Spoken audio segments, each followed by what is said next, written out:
testing, 1 million, 2 million, 3 million. Well, you can always hear that anyway. When I came down today, it's been 54 years since I drove down what was then the Highway 6, the Cornhusker Highway, to come to Lincoln to school.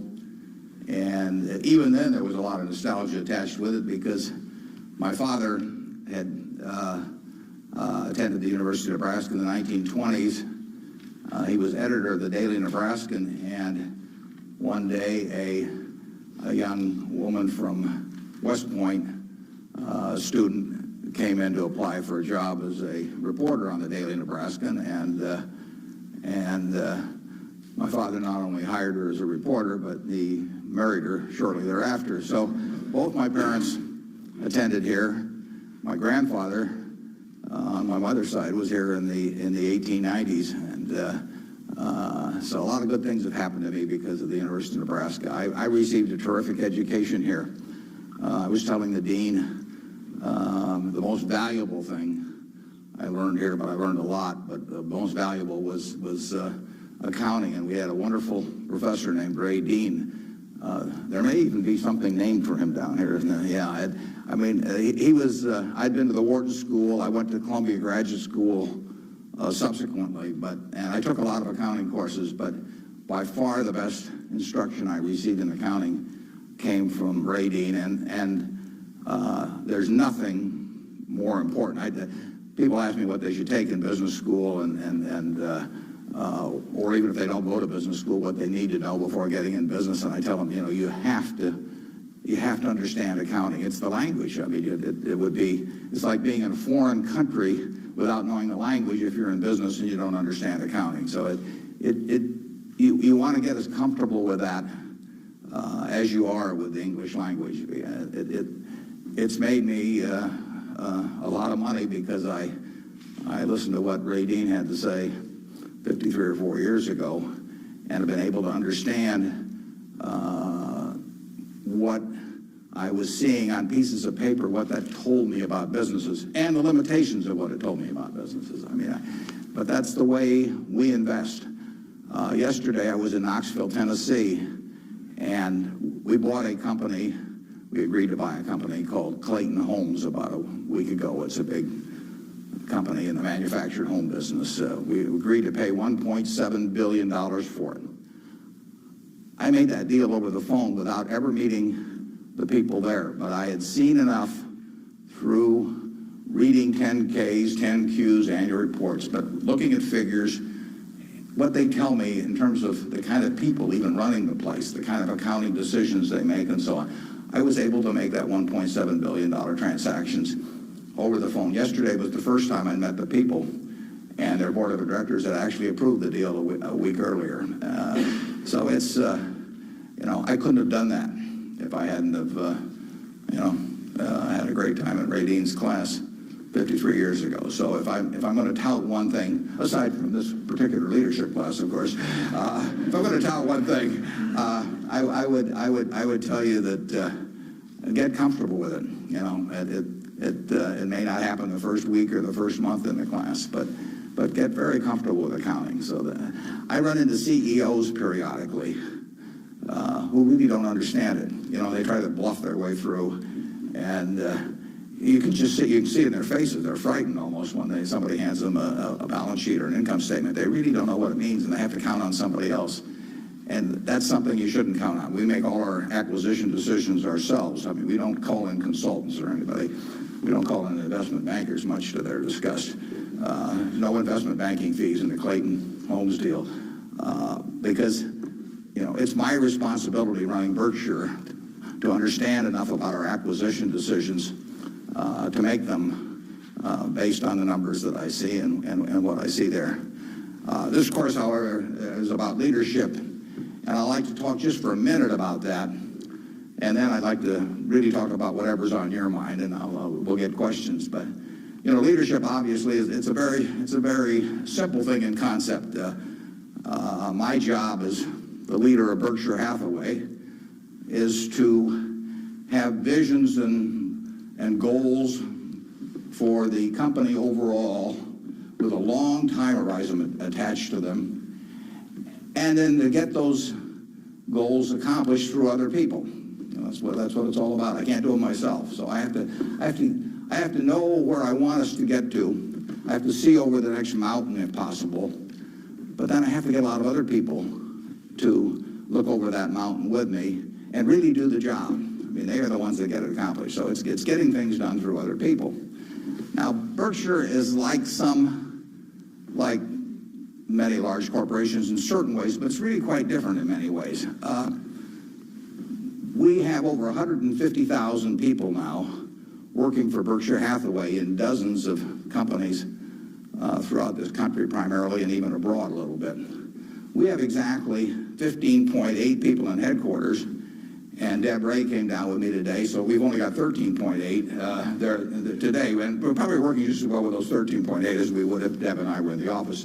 But that's an unusual organization. I mean, we have dozens of operating managers, CEOs of their businesses, out there running them today, and they do it without any direction from the home office except for one very limited piece of direction that I give them, which I'll get to in a second.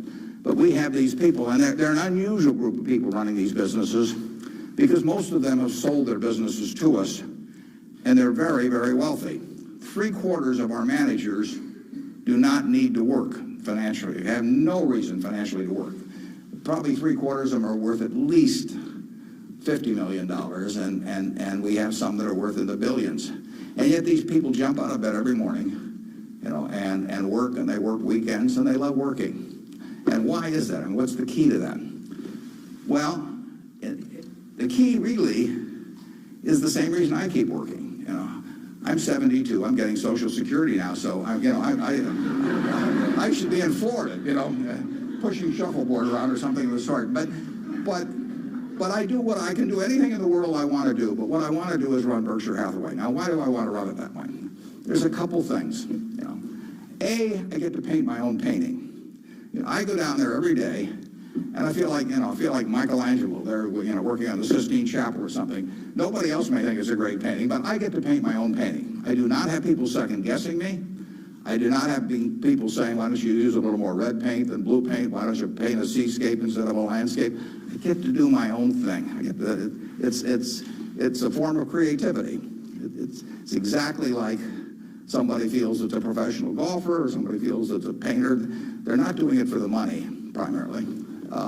They're doing it because they like doing something well, and that it happens to be down the route of their talents. And the second thing I like, frankly, is I like applause. I like appreciation. So I like having shareholders who feel good about what I've done. I mean, I have a 96-year-old aunt, and her husband went to the University of Nebraska too, and she is. She has all her money at Berkshire Hathaway, and she counts on me. And she's out in Palm Springs now, and her whole net worth is in Berkshire. And I've got cousins, and I've got everybody in our family has got all their money in Berkshire. And so those people are counting on me, and that's kind of fun to have something where you can actually deliver for other people and change their lives in positive ways. As a matter of fact, we had a couple that nobody had ever heard of up until a few years ago, the Othmers in New York. They came from Omaha. Don Othmer went to Central High. Bid Othmer, not sure which high school she went to in Omaha, probably South High. They left $750 million when they died. Nobody ever heard of them. And I think a substantial portion, went right here to the University of Nebraska. It was probably a total surprise to the university when they got, I don't know, you probably got $150 million or so. Yeah. Yeah, well, you should thank the Othmers, but nevertheless, you see the money, you see good things happening out of it. So it's fun. I mean, it's, it beats playing golf every day or something of the sort. So I say, if that's what turns me on, what's going to turn on these managers that are out there running things like Clayton Homes, or we've got a company, Flight Safety, that trains more pilots than anybody in the world. Flight Safety is run by an 85-year-old man, Al Yulshi. Al started the company with $10,000 in 1951. It now trains 4 or 5 times as many pilots, as non-military pilots, as anybody in the world. And he is there at 85, and it's a matter of public record. He's got $1 billion worth of Berkshire shares. He works 7 days a week. He loves it. And he loves it for the same reason that I love what I do. He gets to do it his way. He buys these big simulators that you train pilots in. He doesn't have to check with me as to whether to spend $15 million for a simulator. He doesn't ask me. He knows so much more about it than I do. Why in the world would he ask me? Well, I can't tell what kind of a plane I'm in, when I'm flying around. And Al is spending a couple $100 million a year on simulators. He's spending Berkshire Hathaway money, and he never checks with Omaha. He's never had to come to Omaha for any kind of meetings. He runs his own business, and that's what he loves in life. And I let him do it. I mean, that's my contribution to it, is really turning loose his energies. And, they were properly directed before we bought the company 7 or 8 years ago. Why should I think that, he couldn't keep running it after that? And like I say, at 85, he's still running it. The second thing that our managers like, in addition to this painting their own painting, is they too love applause. I mean, I try to be, I report in my annual report accurately what they have accomplished, but they accomplished a lot. You heard Susan Jock, I think, some weeks ago here. Susan came to Borsheim's, and she was making $4 an hour. $4 an hour. And at age, before she was 40, she became CEO of the second largest independent jewelry operation in the United States, from $4 an hour. But it's talent, and Susan knows more about, I don't know anything about jewelry, you could hand me a phony diamond or a real diamond, I couldn't tell the difference. But if I started telling Susan what to order in the way of jewelry, or if I started telling her what kind of terms to extend to customers or who to hire or anything like that, she doesn't need that in life. She really owns Borsheim's. We have the stock certificate. We get the profits. We get accustomed to. But it's her baby. It's her baby. She decides, everything about that place. And so it's her creation. And that feeling of ownership is really extraordinary, and it's so much better. I mean, it's the way I like to work, and it's the way, it's the way Susan Jock likes to work. It's the way Al Yoshi likes to work. And Susan, like anybody else in this world, loves being appreciated. I mean, there'd be something wrong with her if she didn't. And the truth is, nobody appreciates her more than I do. I mean, she is a talent. And we are lucky to have her, and we're lucky to have all of these other managers. So leadership at Berkshire really consists of taking a bunch of people who, in a baseball analogy, would be 400 hitters, and just handing them the bat and just telling them to get up to the plate and take a big swing. There's very little to it beyond that. One thing I do is I send them a letter. We don't have meetings in Omaha. Some of our managers, there aren't any meetings, and there's no catechism or anything else. Once every 2 years, I send them a letter. This is it. Roughly one and a half pages or so. The only instruction they get from us. They don't send budgets to us. We don't care about those. Some of the companies use budgets, some don't use budgets. We adjust to them. Some of the managers I talk to a couple times a week because they like to talk frequently. Some of them I talk to literally once a year because they don't like to talk to me. And whatever, it's up to them. I adapt to them. The only thing I tell them, and this letter, which went out January 20th, 2003, it says it's been 2.5 years since my last memo. Now, how many big companies have the managers out there been 2.5 years since they heard from the home office? It's been 2.5 years since my last memo. Here are a couple things to keep in mind. And number one, and this is number one every time. This doesn't change. It won't change 2 years from now or 4 years from now or 6 years from now. Number one, we can afford to lose money, even a lot of money. We cannot afford to lose reputation, even a shred of reputation. Let's be sure that everything we do in business can be reported on the front page of a national newspaper in an article written by an unfriendly but intelligent reporter. In many areas, including acquisitions, Berkshire's results have benefited from its reputation, and we don't want to do anything that in any way can tarnish it. Last year, Berkshire was ranked by Fortune as the 4th most admired company in the world. This year, we were 3rd in the United States. They just published it. It took us 37 years to get there, but we could lose it in 37 minutes. And that's the message. I mean, we can lose money. It does, nicer to make money, but we'll figure out ways to make money. But we can't lose a shredder reputation, because you don't get it back. And you can. I said 37 minutes, but you can lose it a lot faster than that. You can lose it in 5 minutes. And in fact, I was talking to Bruce coming in, and he did some work around Salomon Brothers, and I went back there 11 years ago because this firm, which had the second largest balance sheet in the United States at that time. It was a preeminent firm on Wall Street. John Goodfriend, who ran it, had his picture on the front of Business Week as the king of Wall Street. And in late in April 1991, he made a fateful decision. It was reported to him that an employee down the line had flim-flammed the U.S. Treasury, had broken some rules, tried to play games with him. And John did not report that fact to the Treasury or to the Federal Reserve or to the SEC or to anybody else. He didn't do anything wrong himself, but he got behind the curve. He didn't report it. The president of the company, Tommy Strauss, didn't report it. If you saw that Katie Couric show on Sunday night on the Central Park Jogger, Tom Strauss was on there, but Tom Strauss ended up losing he was president of Salomon Brothers. John was chairman, John Goodfriend. They didn't do anything. They dawdled.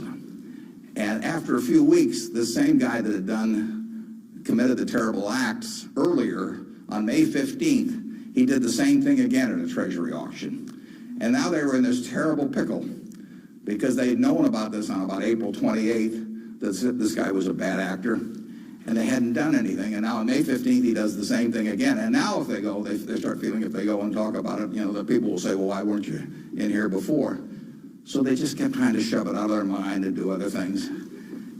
And it came within inches of destroying the firm. It destroyed their careers. I mean, John Goodfriend had spent 30 years in Wall Street and had a fine reputation. The king of Wall Street was brought down by one simple act of omission. All he had to do was pick up the phone. Jerry Corrigan was head of the New York Fed. He had to pick up the phone and say, Jerry, you won't believe this, but this crazy guy in our Treasury Department, fellow named Mosier, has just done this thing, and I'm terribly embarrassed, and what can we do to make it right? I mean, and Jerry Corrigan, being Jerry Corrigan, would have turned red in the face and gotten very mad and issued a lot of language I couldn't repeat here, but in the end, he would have said, thanks for calling and telling us about it immediately. And we'll slap a fine on you or do whatever is appropriate. And the next day, the firm would have gone on fine. But John Goodfriend, actually, a perfectly okay guy, but he didn't act when it counted. And Tommy Strauss, who was number 2, the same way. And later on, they were fined and certainly kicked out of the securities industry. And Salomon barely survived. 8,000 employees around the world had their future in real jeopardy because of that single act. So just apply the newspaper test. That's what I tell our managers. I could have a 1,000-page book of ethics. I could have all kinds of rules and hundreds of, but in the end, just all you got to do is think about, do you really want what you're doing put on the front page of the paper tomorrow to be read by your parents, by your spouse, by your kids, by your neighbors, by your coworkers? And if you're embarrassed about it, just forget about it. You're all going to do well financially. The nice thing about it is, you live in America in the year 2003. You don't live in Bangladesh. You don't live in America, of 1790 when it would. You live in a society which has a GDP of over 10 trillion, and you just pick up the crumbs and you're going to do great. You've all got the qualities. It takes 3 qualities essentially to do well, and extremely well actually in this country. It takes intelligence, it takes energy, and it takes integrity.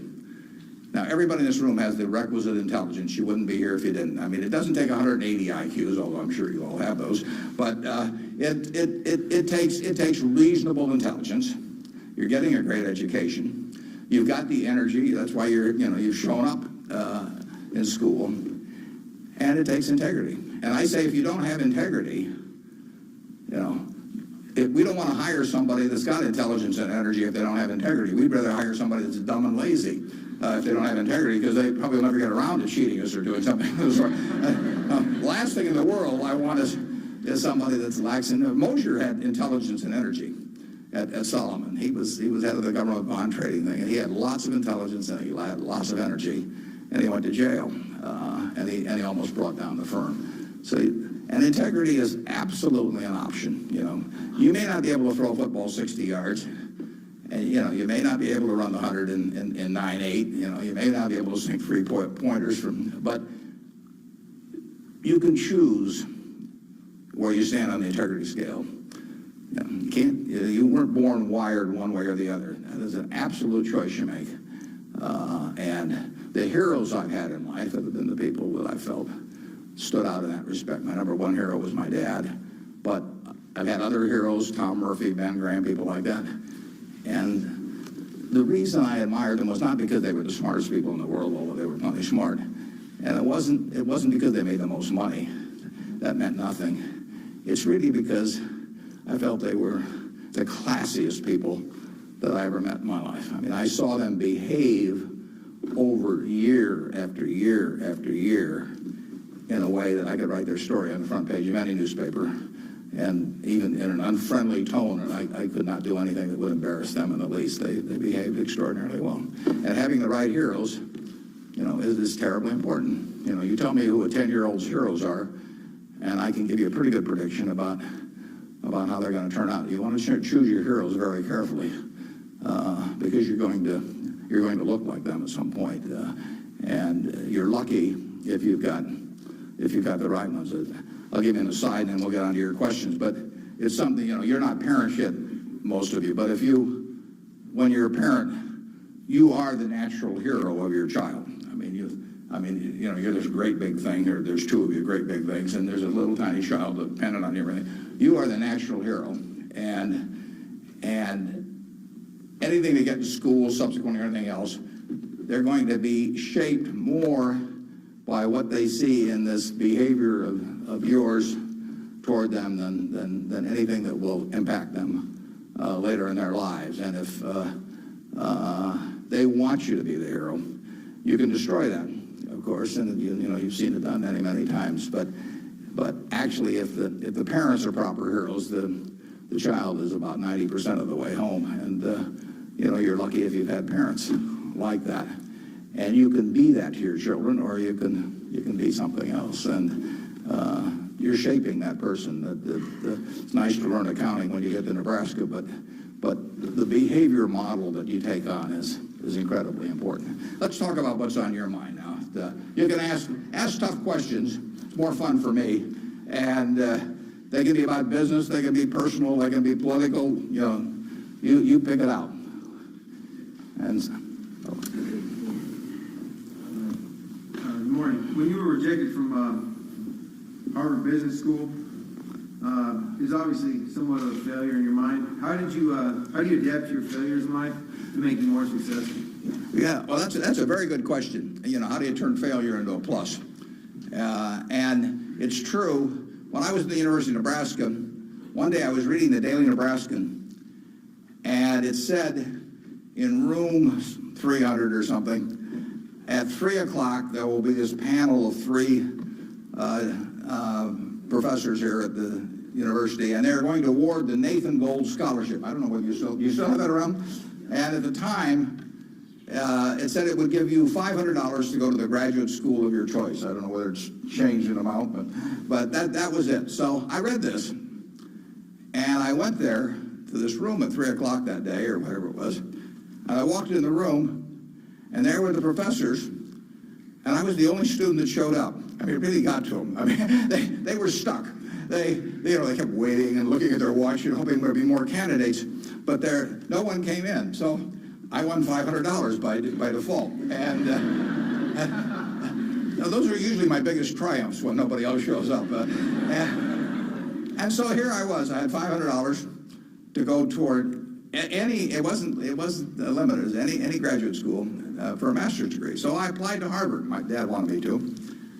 And I shortly heard from Harvard. And And they said, go to Chicago and meet this fellow who interviews applicants from the Midwest. So I got on the train, and that's what you did in those days, and I spent about 10 hours on the Burlington going to Chicago. Then I transferred to another little interurban train to go up to this country day school where this fellow was the headmaster, and he was the big interviewer for Harvard. And I got there, and after about 10 minutes, he said, better think about something else. But, he come back later on. I was 19 at the time, and I looked about 12, and I acted about 8. It was not a great combination. But so he said, forget it. So I took the little interurban train back to Chicago, and I took the 10-hour train back to Alma, and all the time I'm thinking, what do I tell my parents? It's kind of embarrassing. But it was the luckiest thing that ever happened to me. Because if I'd gone to Harvard, I would have gone to a 2-year business school. I instead applied to Columbia, where I could graduate in 1 year and get a master's degree. Luckily, that by the accident of it and being in the Nebraska National Guard, which did not get called up for the Korean War, I missed going in the Korean War. I got to meet Ben Graham, which had an enormous effect on me subsequently. And I probably got my wife that way because she was going to Northwestern, and I was able to put on sort of a full court press because I got out in 1 year, and otherwise she'd have met some other guy. I mean, I got her before the competition showed up, and so it worked out wonderfully. It couldn't have worked out better, and that's been my life basically. I mean, things, you will get some disappointments, but the future is what counts. It'd be fun if I knew every decision I was going to make was going to be perfect. It would not be as much fun. It'd be like playing golf and knowing you're going to hit a hole-in-one on every hole. You wouldn't play golf if every time you got on a tee, you just took a swing and the ball ended up in the hole. It'd be fun for a few days. You get on TV, but the game would not be any fun. So it's failure, and I wouldn't even consider them failures, but they're mistakes or whatever you want to call them. They're part of the game, and in the end, you go on, and we've made plenty of mistakes in business. We'll make plenty more, and the Babe Ruth, and for a long time, it subsequently got eclipsed by a few fellows, but he held the record for strikeouts. He also held the record for home runs and was the highest paid baseball player until the modern era came along. So it's part of the game. If you take big swings, you're going to miss sometimes. But the Harvard thing, you'll get a kick out of this. They invited me back to the 25th anniversary of this class to talk to them, and I went back. It was kind of embarrassing because this was the 25th reunion, and the class was talking about the next 25 years to these alumni that were back after 25 years. And my job was to talk about the next your financial future in the next 25 years. This was in, whenever it was, in the mid-70s. And right before me on the program, Masters and Johnson were talking about the next 25 years of their sex lives. So nobody stayed around for my talk. But that night at the alumni meeting, the fellow who was president of the class stood up and said, we're big enough to admit when we make mistakes around here, and we turn this guy down, throw him back in the water. And so now we'd like to make him an honorary member of the class.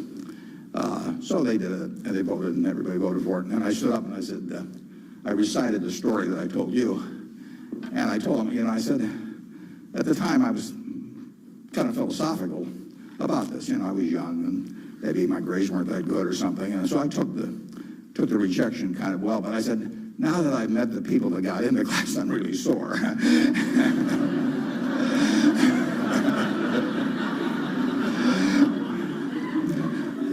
Okay, who's next? Yeah. You can answer, I'll repeat it. Okay. Yeah. I guess my question to you was, after you're dead, how do you want to be remembered, and how do you go about in your daily life ensuring that you're going to be remembered in that way? Yeah. Well, really, I only want the minister to say one thing at my funeral. If he gets up there, and they play a few little hymns and everything, Maybe they'll play there. There's no place like Nebraska. That'd be great. I just want him to stay up there and say, my God, he was old.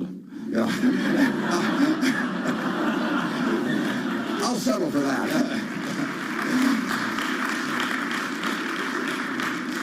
But the truth is that, to some extent, Berkshire is my creation. So I would like people, to the extent that people regard that well, that's what counts. I mean, that's my painting. And I hope that people look at, I've been running it out for almost 38 years, about 38 years exactly, and it means I only got another 30 or 40 to go. And I hope that we have done some things differently than other corporations. We've operated on a different model.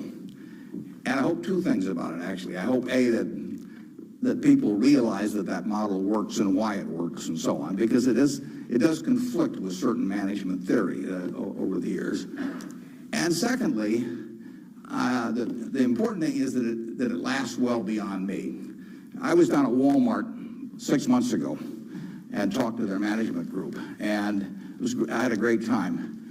What is really astounding, I voted for Walmart as the most admired company in the country last year. That's where my vote went.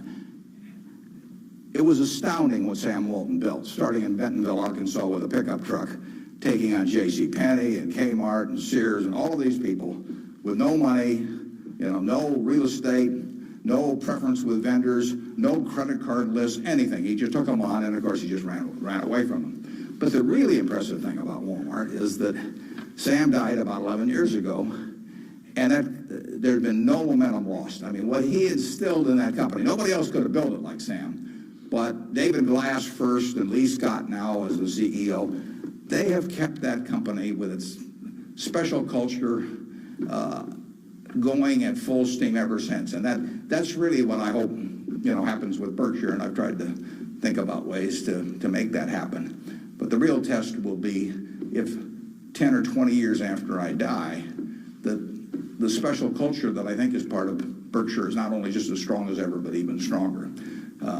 We have a situation at Berkshire where in 38 years, we got all kinds of CEOs out there running all kinds of businesses, 3 or 4 of them in Omaha. We have never had one CEO ever leave us, period, to go someplace else. I mean, I don't know that there's any place like that in the country. So it's been and we've never issued a stock option. You read in the papers that you got to have stock options to attract quality people, all that sort of thing. I mean, we've never had a share of them, and in the end, I don't know how many dozens of managers we're talking about, but no one has ever left for another job, and some have been offered way more money. In fact, Ajit Jain, who runs our reinsurance operation, probably could have increased his income 10 times, tenfold. Now, he's already making many millions, but tenfold. But he doesn't want to leave.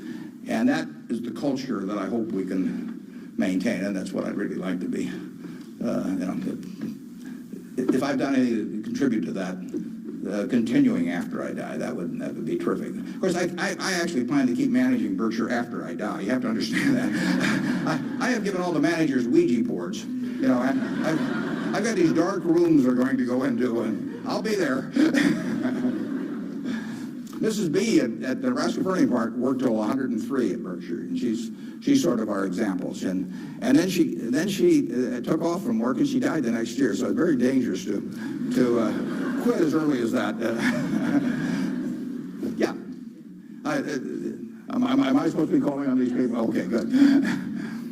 How do you determine via your personal finances what organizations or foundations you give your money to? On personal finance, how do I handle them? Or? How do you determine where you make your donations? Oh, well, we've got there's a Buffett Foundation.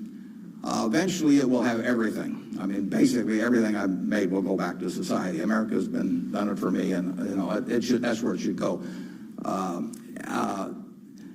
I've got about an 8-page letter that the trustees have already seen. Incidentally, there's very few trustees. I don't believe in large groups of people making decisions. It gets to be, sort of descends to the lowest common denominator. So there's only, maybe 5 or 6 trustees.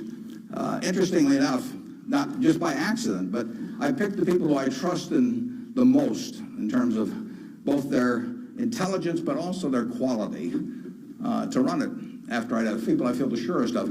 A significant majority will be women. It'll be a woman-controlled foundation, and probably the largest foundation in the world at the time, but with a very small number of trustees.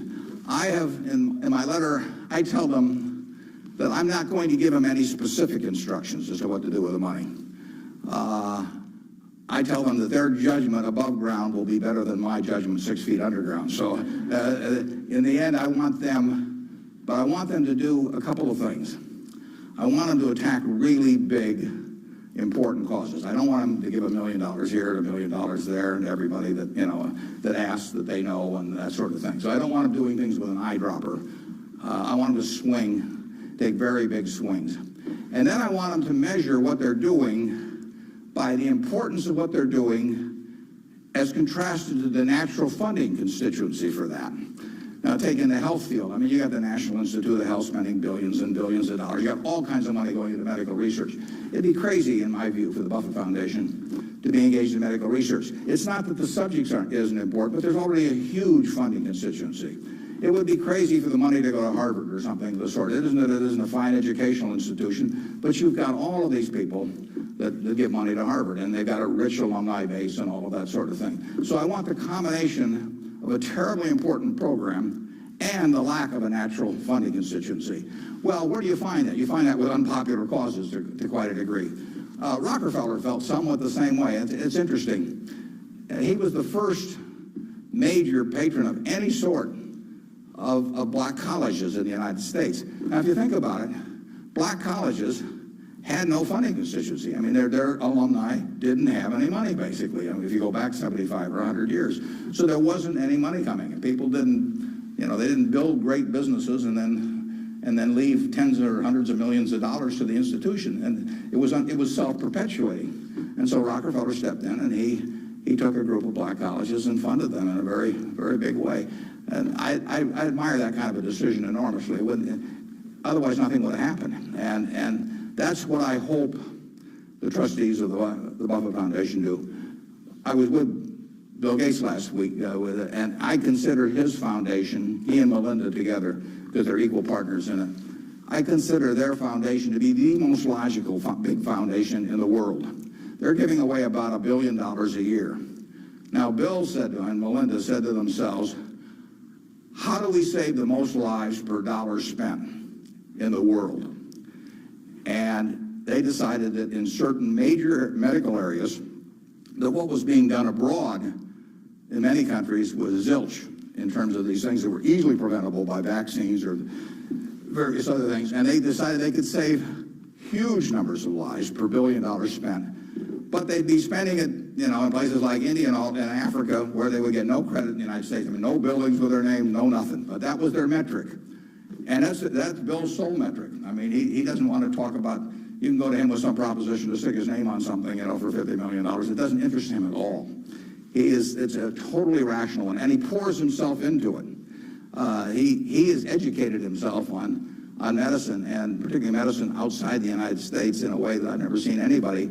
And I've got good news for you. This you should write down. On May 2nd, on public broadcasting, there will be a program where Bill Moyers is interviewing him, and Bill explains his philanthropic thinking. And I went there. It was taped at Columbia University, and in fact, you may even see me in the audience sitting next to Melinda. But it's going to be a great program. They took about an hour and 20 minutes, and it's going to get edited down to 56 or 58 minutes. But you will hear as cogent an argument for rational philanthropy on that program as you'll ever hear in your life. So it's interesting. That program came about because about 2 years ago, I asked Bill a question at a group I get together, something akin to what you asked him. I asked him to talk about the evolution of his philanthropic thinking.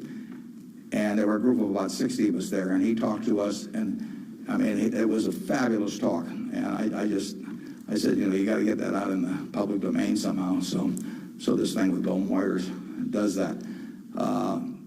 If I die tonight, all my Berkshire shares, which are 99% of my net worth, plus go to my wife.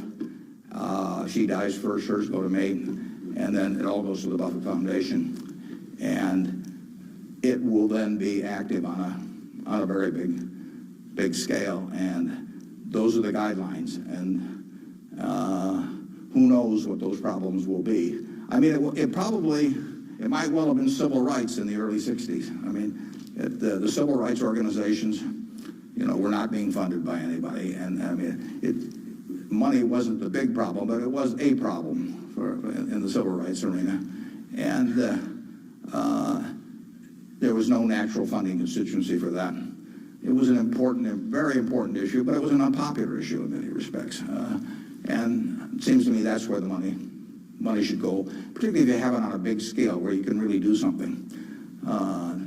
Depends when I die, but 10 or 15 years from now, the foundation could really, it could have a lot of money, and so they could do some things that nobody else could attempt. And it won't be what people want them to do. That's the nature of it. If it was what people wanted to do, it'd already be being done. The interesting thing, the contrast between business and philanthropy is interesting. In business, I swing at easy pitches. I stand there at the plate, and if I like pitches 1 inch above my navel, right in the center of the plate, I can wait and wait and wait because there's no called strikes. As long as that bat's on my shoulder, nobody's calling a strike. If the pitcher throws me General Motors at 36, IBM at 82, Microsoft at 25, and I don't swing, it's not a strike. It's not a hit either, but it's not a strike. Only when I swing is it a strike. So I wait for easy pitches. I wait for things I understand are exactly in my sweet spot. Philanthropy is just the opposite. You're looking at the toughest problems the world faces, and they're intractable to some extent. These are tough problems. And they have resisted the utilization of money over the years, and that's what makes them tough problems. The problems you can solve with money are the easy ones. It's the problems you can't solve with money. So they are very tough problems. One thing I've gotten involved in just a little bit recently is something that Sam Nunn is heading, the former senator, called the Nuclear Threat Initiative. And essentially, Sam Nunn, who is as well informed as anybody in the world on the subject and articulate and everything, is working on the problem of the nuclear materials and or nuclear talent that exists around the world that might become available to terrorists or to governments to impose on the rest of the society. And there are vast amounts of uranium and lesser amounts of plutonium, and there's a lot of unemployed Russian scientists and so on. So this is something that Ted Turner actually set up a couple of years ago and got Sam to handle. And because AOL Time Warner stock, which was being used to fund it from Ted, has gone down a lot in price, they run short of money. So that's something I'm involved in. And it doesn't, it's not something that has any popular appeal. You can't send out something and get hundreds of thousands of people to respond. But that's the kind of thing that I think the foundation should be doing. Yeah. With the government possibly considering eliminating double taxation on dividends, would you ever consider declaring a dividend on your stock? And what kind of decision-making process do you go through when you're looking at those businesses? Yeah, the question is, with the government considering eliminating the double taxation on dividends, would that change our attitude at Berkshire toward paying dividends, and what sort of decision-making framework do we have about whether we pay dividends or not? Berkshire, I took it over in 1965, and we paid 10 cents a share one year. It happened in the late 60s. I can't remember it. I blocked it out of my mind. I must have been in the men's room or something, because that was the only dividend we paid. The determination is very simple on dividends, can we retain $1 or $1 billion or whatever the amount is of earnings and have that dollar become worth more than $1 in immediate present value? Now, even though it may not get used for a few years or something of the sort. In other words, is that dollar worth more than $1 if kept in the business? Forgetting about taxes entirely. Let's assume a total tax-free society in terms of dividends. And the answer to that so far has been yes.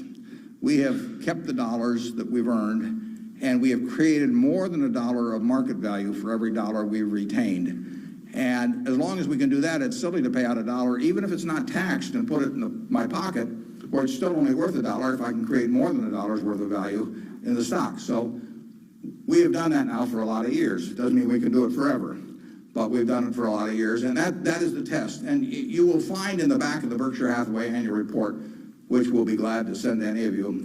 It's on the internet also. But you'll find in the back of the Berkshire report something that isn't in any other report that I know of. It's something called the Economic Principles of Berkshire Hathaway. That's been in the report every year now for at least 20 years. And those principles don't change. That's why they're principles, and it's why I'm willing to lay them out. I mean, if I act in conflict with those principles, I expect the owners to call me on it. But I look at the investors in Berkshire as my partner. Now, I'm the managing partner. They can't, because I own so much stock, they can't do much about me. So they ought to know what the game is if they join us. And that doesn't mean everybody wants to join us, but they ought to know what the rules are. Just as if you and I were starting a partnership and I was going to run it, you'd want to know, how we were going to conduct business and what my thoughts were and what my time horizon was. Would we ever sell? Would I make distributions? All that kind of thing. So those principles cover this point you raised. I don't forget what's the third or fourth one or something like that, but it's explained there, and I want people to I want our owners to understand it. I mean, I look at every owner when I write my annual letter to shareholders, which takes me an ungodly amount of time. I mean, it's miserable, but nevertheless, it's important because it is the one time a year I'm talking to my partners. And when I started out, I actually mentally put Dear Doris and Bertie, because those are my sisters. And they have all their money in Berkshire. They're smart, but they're not financial types. I mean, they're not spending their time on that. And I essentially want to be talking to them as bright people who don't know a lot of financial jargon necessarily, but they're interested enough that they'll read a lot because they got all their money in it. So I don't have to worry about keeping it short or anything like that. If I'm talking about their money, I've probably got their interest, and I take that off at the very end, and then I take off Dear Doris and Bertie, I put to the shareholders of Berkshire. But I want to tell them exactly what they're in. I want it to be just as if our roles were reversed. That's always the test. If Doris and Bertie were running the place and I was living in Carmel, California, like Bertie is, what would I want to hear from them, the managers? And one of the things I want to hear is just exactly the question that you asked. What is your attitude about distributing money from the company? Because I get to make that decision along with the board of directors, and they don't. And some managements withhold money that really belongs to their owners because they like building a kingdom. Some of them, do it out of fear or anything like that. I think I'm doing it for a rational reason, and I want to explain that reason, and I tell them how to test me on that too, because I think I should be tested. And it's a very important relationship that really has deteriorated over the years, in my view, between management and owners. I mean, you've seen in the last 10 years a slippage, in my view, of the behavior of American CEOs. I mean, obviously, all kinds of exceptions, but it's very interesting because they're not crooks or anything, most of them. There's a few, and they've gotten a lot of publicity lately. But nevertheless, they have behaved as most humans do. They've sort of picked up the behavior of those around them. That's why it pays to hang out with people better than you are. I mean, if you hang out with people better than you are, you'll become better yourself. Everybody behaves better that's around my wife. I mean, even including me, starting from a low base. But she just has that effect on people, and other people pull you down. I mean, when I was in the National Guard and we would go to camp, in about an hour I was reading comic books. Pretty soon everybody's reading comic books. The language, every other word becomes some form of profanity. Everything. You just sink. Well, what happened to American CEOs in the 90s is that the behavior, the situational ethics, sort of caused behavioral norms to sink. I say it's a little like how Mae West described her career. She said, "I was Snow White, but I drifted." And American management drifted to quite a degree during that period.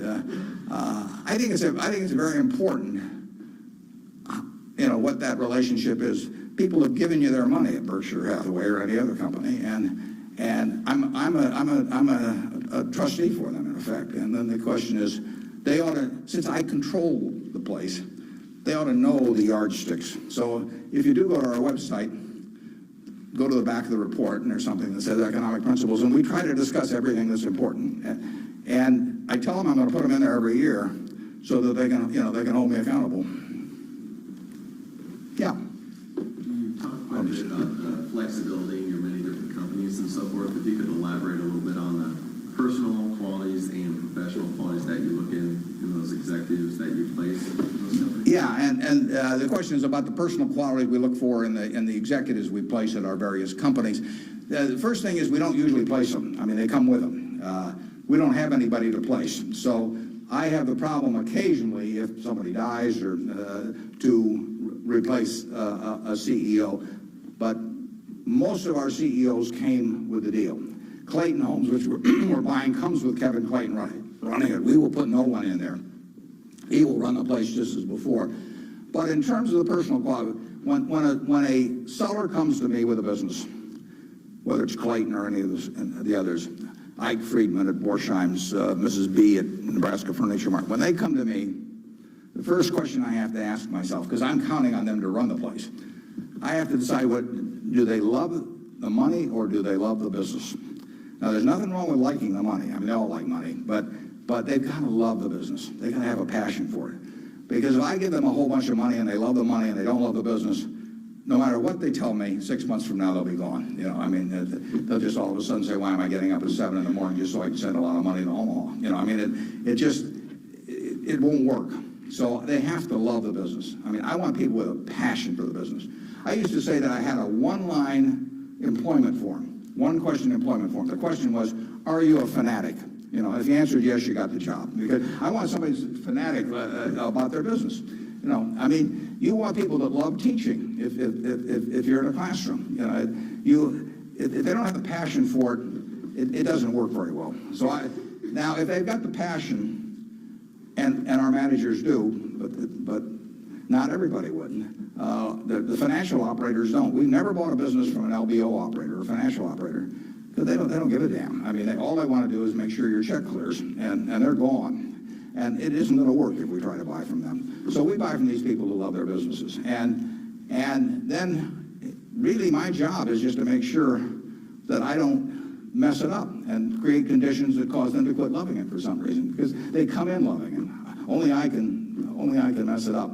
And they care about being treated fairly on compensation, but they don't measure it against everybody else. They don't have a lawyer they're negotiating with me. I mean, I don't have a compensation arrangement with any of these managers that can't be put in one paragraph. And then I go to other companies where they have a lawyer come in and there's 80 pages, and it tells what's happened, how much they get paid at severance, if they end up going to jail. And I won't deal with somebody that thinks that way. And that's fine. There's a self-selection process in terms of who comes to us. There's this invisible filter out there that causes the Claytons of the world, the Al Yoshis of the world, the Ike Friedmans of the world, the Mrs. B's of the world to come to us.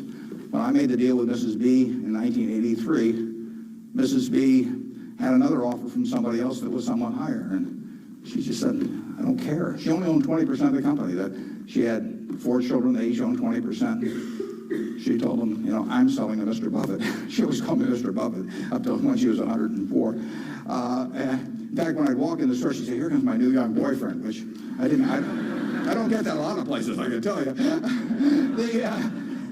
But she built this thing. She came over here in 1921 or 2. She landed in Seattle with a tag around her neck. She couldn't speak a word of English. Said Fort Dodge, Iowa. She couldn't communicate. She just had the tag. The American Red Cross got her out to Fort Dodge. And for 2 years, she got no place because nobody spoke Russian or Yiddish, actually. And so she moved to Omaha just to be around some other Russian Jews who she could at least talk to. She learned the English language when her oldest daughter, Frances, would go to school and come home at night and teach her the words. And she started sending $50 at a time over to Russia to bring her siblings. She had 7 siblings, and her mother and father to get them over here. After 16 years, She brought all the family over. She saved $500 in 16 years, peddling used clothing, whatever. And she started in the rest of the furniture with that $500. And it's now the largest home furnishings complex in the world. And it all came from the $500 and a very, special woman. And can you imagine building something like that and selling it, to some financial operator who's going to resell it, and try and go public with it a couple of years later? And it meant something to her. She wanted it to continue like it has continued. And those are the kind of people we want to attract. It isn't so much me selecting them, it's them selecting Berkshire. I mean, that's the key. And frankly, we've gotten to that position in this country where the people that do care about their businesses, good-sized businesses, there's no second choice besides Berkshire. We get them. They come to us. We had a woman, Doris Christopher, come to us last year. Doris Christopher, in 1980, had 2 little girls, lived in Chicago, lived in a probably $20,000 house, and she and her husband both worked. She's looking for something to do to make a little extra money. She thought about catering and decided that would take her away from the kids too much. So she decided that what she knew best, though, was she'd been a home ec teacher. She knew cooking, and she knew the kitchen and what was useful to people. So she borrowed $3,000 on her life insurance policy. That's all she had. She went down to the merchandise mart in Chicago and said, what's the least amount of this utensil or that utensil a manufacturer would sell? Usually a dozen. And she took them home. And then she had the idea that she would hold these parties, essentially, in people's homes. And so she arranged with a woman in suburban Chicago to hold the first party. She almost turned back. She started driving there. She thought, oh, they'll laugh at me and I'll knock the stuff over and they won't buy it. What you do. She's very unsure of herself. But she went there. She sold, I think, $175 worth of goods that night. She sold me her business last year. And that business made $140 million pre-tax from this $3,000 investment. That woman had a passion for her business, and she understood her customer, and she loved her customers. She loved the people that worked with them. She got 67,000 associates. It's called the Pampered Chef. Some of you may have been to a Pampered Chef party. And almost 1 woman out of 10 in the United States bought something from us last year. And now, unfortunately, I have to acknowledge that she probably didn't understand accounting that well, but she understood her customer and she understood people, and she likes people, And I met her one time, but when she wanted to sell her business, there wasn't anybody else to sell to as far as she was concerned. She came to Alma. We made a deal in a few minutes. The compensation deal took us 15 seconds. She's running the business. I've never been there. They're in Chicago. I hope they're there. We paid a lot of money for this. I mean, someday we'll buy a business and there'll just be some guy in a closet someplace saying, what figure shall I send Warren this month? But I've never been there. I've met her and I've seen the results of what she's done, and she is in love with the company. Yeah. How do you intrinsically value the businesses that Berkshire acquires? How do I value the business that Berkshire acquires? Well, the first thing I have to decide when somebody calls me is valuing this business within my circle of competence. I don't know how to value Microsoft. I don't know how to value Oracle. I mean, if Larry Ellison calls me or Bill Gates calls me, and they don't. But if any of those, I don't know, or biotech or anything, I wouldn't know how to value it. I just, I'd wish them well and tell them, I think it's worth twice as much as they think it is, but I'm just not in the mood to buy it today. I don't know. So it has to be within my circle of competence. My circle of competence is, businesses I can understand. And when I say understand, I don't mean understand how to use a computer or not use a computer in terms of a computer company. I mean understand what the economic characteristics of the business are and what the company's really going to look like in 5 or 10 or 20 years. Bill Gates will tell you that if he were investing, he would buy Berkshire rather than Microsoft because it's so much easier to understand what our businesses are going to look like, whereas he's in a business where you're going to really have to be doing things differently over time. So I know that Wrigley's is going to be the #1 chewing gum in the country. I know Snickers is going to be the #1 candy bar in the country 10 years from now. It's been the #1 candy bar for 40 years. You don't have to be very bright to understand that when people lay out 50 cents for something that they stick in their mouth, that they're not about to experiment. I mean, so we try to look at businesses we can understand. Now, I got a call a year and a half ago from a fellow, I never heard of him, in Denver. His name was Craig Ponzio. Craig called me up and never heard of him. And he said, I've got a business, this your kind of business, and I want to sell it. Here's the reasons. Happen to do with health. And although I don't pay much attention to the reasons. And he said, it's the leading company by far in the custom picture frame business.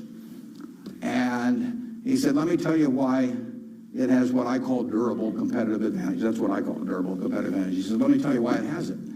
He said, there are 18,000 people that frame pictures in the United States, little mom and pop operations. Every town, Lincoln will have a half a dozen, Alma will have a dozen, and they frame pictures. I go over to get a picture frame, and I hand it to somebody. I say, I follow their judgment. I say, biggest thing I want is I want a good-looking frame, and I want it back soon. I want quick delivery. Well, with 18,000 people in that business and a zillion kinds of picture frames, nobody can carry a big inventory because they don't do that much business. I mean, it's not Walmart or something of the sort. Craig Ponzio graduated from a little school up in Wisconsin, went to work in a tiny little firm that made these things. 5 or 6 years later, bought the place when it was doing $3 million a year. Now does $300 million a year, and it totally dominates the wooden custom frame business.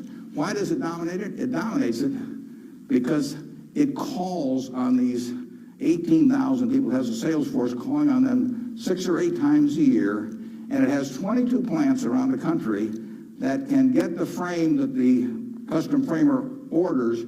85% of the time, if they order it by 5 o'clock today, they'll have it by 3 o'clock tomorrow afternoon. Now, think of that coverage. That's what the customer wants. They don't care whether they pay $83 or $88 to get the thing framed.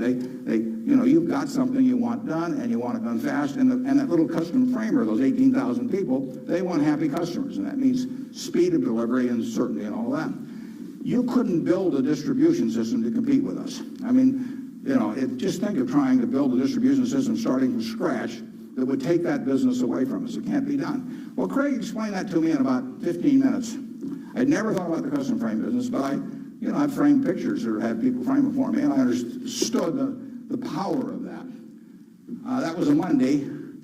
I said, I think we can make a deal. So he came on Wednesday. He came at 9 o'clock, and he left at 10 o'clock. We've had a deal. I've never seen him since. He got the money promptly thereafter. He wasn't going to come to the annual meeting last year, but his wife was sick. He'll probably come this year. He's a good guy. And no one can knock us off in that business. Every time I buy a business, I say to myself, if I had $1 billion and I wanted to go in and compete with these guys, could I knock them off? If you gave me $1 billion and you told me to dislodge Snickers as the #1 candy bar in the country, I don't know how to do it. If you tell me I got $1 billion and I got to make it, or $5 billion, and I got to make it so that Wrigley's, Spearmint, Double Mint, Juicy Fruit, all of those get knocked off the top-selling gum list, I can't do it. Now, if you give me $1 billion and tell me to knock off all the ladies' apparel shops in Lincoln, I'll make mincemeat of them very fast. I mean, I have a very good business myself, but I can destroy them. And the real test is, can some idiot with a lot of money destroy the business you've got if he decides to compete with you? And we try to buy businesses where no matter who comes along, they've got this durable competitive advantage. Those are the 3 words that count. And you can make that. You may be able to make that decision about companies that I can't make that decision about. They have to be pretty simple for me. But we buy things that, we have Fruit of the Loom underwear.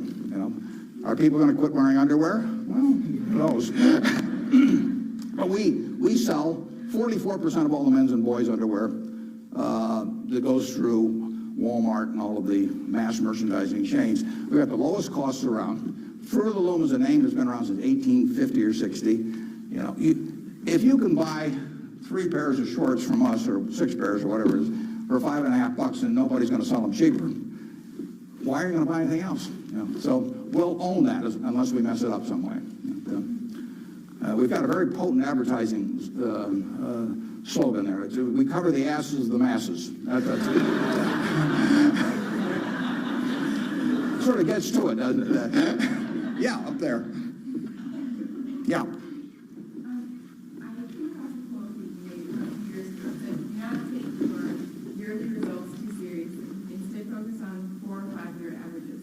How have you applied this philosophy to your own life?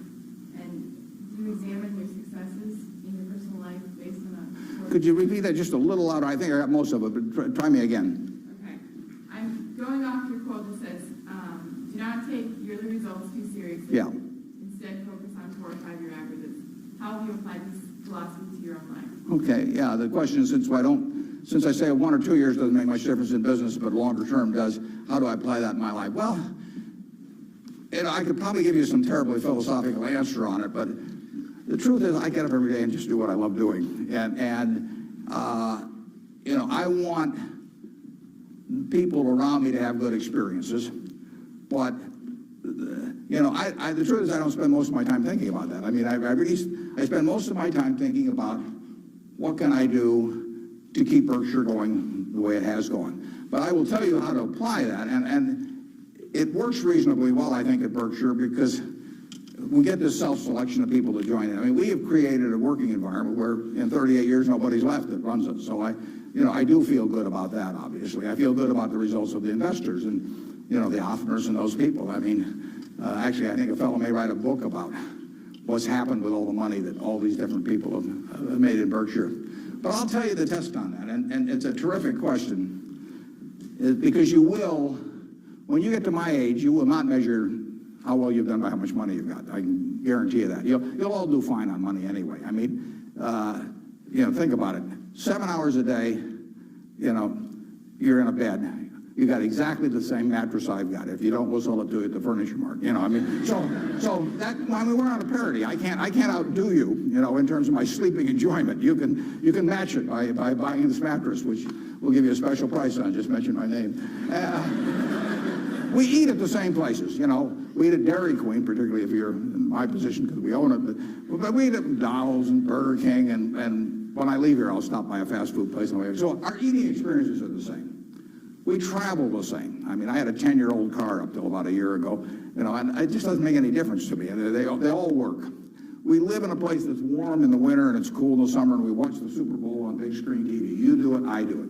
We dress more or less the same. I mean, I pay more for my clothes, but they look cheap when I put them on. So we're really on a parity. Yeah.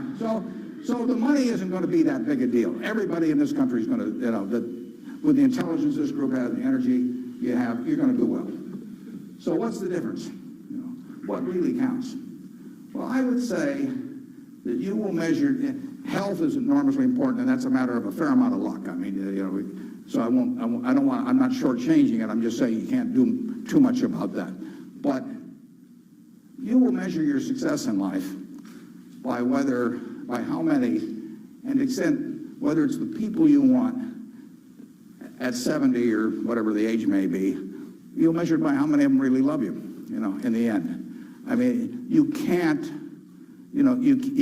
buy love. I mean, it doesn't work. You can buy sex, you can buy testimonial dinners, you can buy your name on buildings, you can do all kinds of things. But the only way you get love is to be lovable. It's kind of irritating, actually. If you got a lot of money, it'd be more fun to just write out a check for $1 million.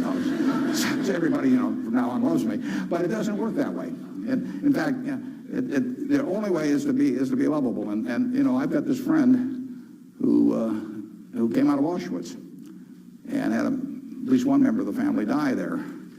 And what is it now? It's 60 years later.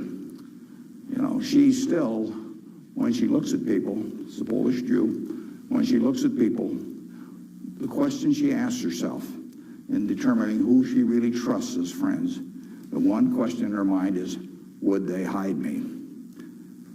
Now, when you get to be 70, if you've got a lot of people that would hide you, you've had a successful life. I know people who have a tremendous amount of money, no one would hide. Their own kids wouldn't hide them. I mean, they really wouldn't. I mean, their business associates wouldn't, or anybody else. If it really came down to it, they don't have anybody's respect. They've got their attention maybe with money or something of the sort, but nobody loves them. And my friend Tom Murphy at Cap Cities TV, I mean, dozens of people would hide Murph. All kinds of people would hide my wife. Ben Graham, a lot of people would have. My dad would have had a number. And then, like I say, I can tell you people that everybody may pay homage to them, and the kids may put up with them and hope they don't change their will or something. But the truth is that nobody would hide them. And if you've got a lot of people that would hide you when you get to be 70, you will have a very successful life. Okay, right in front. Throughout your life, what are some of your personal and career goals that you've set for yourself, and which ones have you accomplished, and which ones are you still going after? Yeah, just in terms of personal goals, or Just goals that you've set for your life that you've accomplished. yeah, well, I would, the truth is the main goal I've had has been at Berkshire. I mean, it might be more admirable to say that I was feeding the poor or something someplace in India, but it isn't true. I mean, it's been the focus of my life most of the time. The money will be, I think, used for very good purposes later on. I don't use any real amount of it myself, but actually somebody else is going to do most of that, and I pick good people to do it. But I've got 3 kids of which I'm enormously proud, and they like each other. They get, they do things together. They work. The family unit works extremely well. But my wife gets 99.9% of the credit for that. I mean, if you didn't turn out well under her, there's something really wrong with you.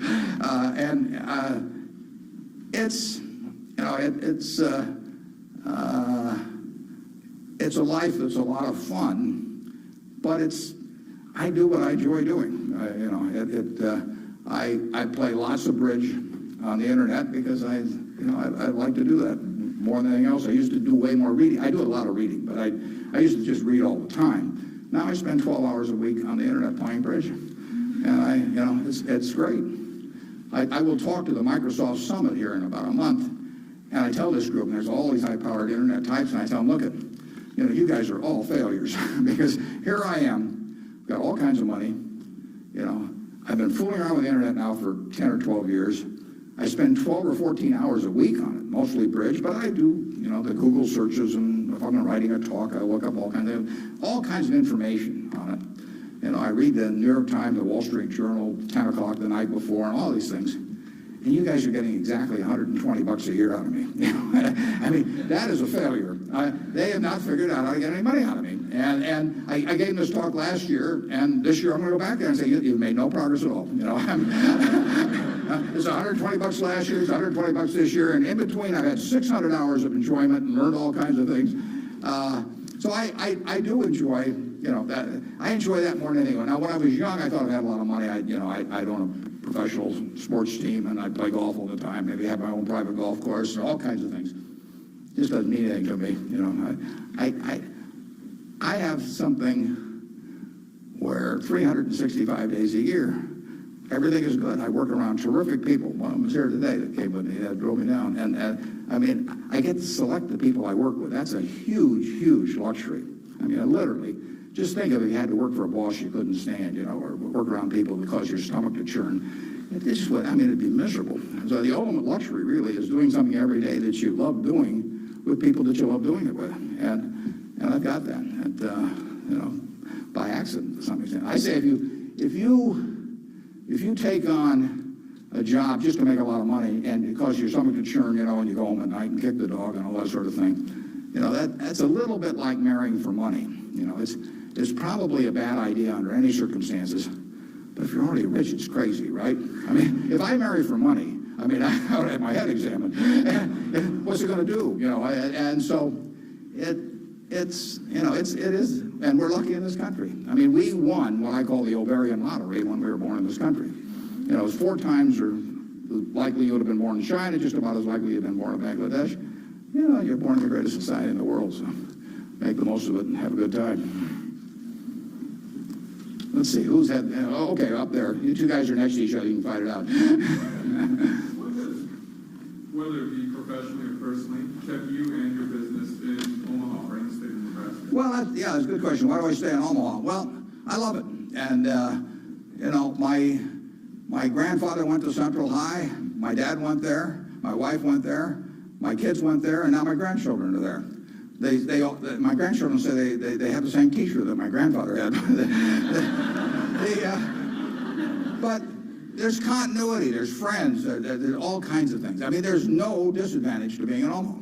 I mean, I like New York when I'm there. I've got a house in California, and I get around some, but I can't imagine anything better. I mean, You know, what doesn't it have? I have a home. I've never sold a house in my life. I have a home I moved into in 1958, so I've been there, 45 years or so. I'm 5 minutes from the office. I moved into the office in 1962. I've been in there 41 years. We've just gotten so we take a whole floor. It's taken us 41 years to where we can use a whole floor. Kind of discouraging. But there I am, 5 minutes from the office. Everything's easy, and it all works. I know I've known the doctors all my life. I've known everybody. I feel connected. My aunt taught in the public school system in Omaha. I named a scholar prize that I give after her. But I mean, it all means something. And I've lived in New York for a couple of years. I've lived in Washington, D.C. for some years. I never felt that kind of connection at all. So, and there's absolutely no disadvantage. I get the same information. Actually, with the internet and Bloomberg and all that, no one can get any information any faster than I can get it. And there's just no downside. And I think it's been a terrific environment for my kids to grow up in. I mean, my kids have grown up in a neighborhood, perfectly normal neighborhood. I mean, no fences around it, no golden ghettos or anything of the sort. They've gone to an integrated public school. School has probably had between 20 and 30% black students for 75 years. They have great teachers. I think that, part of education is a total life experience. And I think it's great that we have a good public school system in Omaha. I mean, if I lived in Washington or Los Angeles or New York, I'd have to send my kids to private school. I wouldn't want to do that. I'd do it because I wouldn't send them to a vastly inferior school just to prove some point. But the nice thing about it is I haven't had to make that choice in Omaha. I've got classy public schools, the same kind I went to, 50 or 60 years ago. And they get more out of that experience, in my view. They have a better balanced view of life going through that experience than, if I sent them off to some private school. I was actually, last week, there were 6 couples. Bill and Melinda Gates arranged it, and they had the headmaster of a private school in Seattle that Bill went to, and it's a classy school. But, I gather in terms of the public school system that you're making a conscious decision to hurt your kid if you don't send them to a private school if you can afford one, and that's why these people do it. And I don't blame them. I mean, I do the same thing. But the nice thing about it is that Omaha, and I'm sure Lincoln as well, and throughout Nebraska, we have kept a good public school system. And frankly, I think that's one of the most important things in America, because one of the things that has made America what it is. Think about it. 1776, 3 million people in America, 300 million people in China, and 100 times as many people. They had the same IQs we had. They had the same physical abilities and all that sort of thing. They had a culture that went far back. They had lots of natural resources. We didn't know about it then because we didn't have oil and they didn't have oil, but we both had oil in the end. Coal, all these things, educational institutions that far surpassed ours at the time. And now we end up, 230 years later, we end up with, 36 or 7% of the world's GDP, from those 3 million people. Something about this system really works. Now, I think one of the things that works about it is we come closer to equality of opportunity than any major country in the world. But one of the keys to having equal opportunity is a good public school system. If you have one public school system for the rich and one for the poor, you do not have equality of opportunity. It's really one of the top things on my list. And when I got asked about, what you can do with money, I think that anything that creates equality of opportunity, right from the word go, I'm talking about from when you're 5 years old, and actually my daughter's working on something that goes back before that, but anything that creates equality of opportunity is what's going to keep, America the kind of America that we have now. It's vital, and there's nothing more important than that than having a first-class public school system. And unfortunately, the communities where they've lost it don't get it back.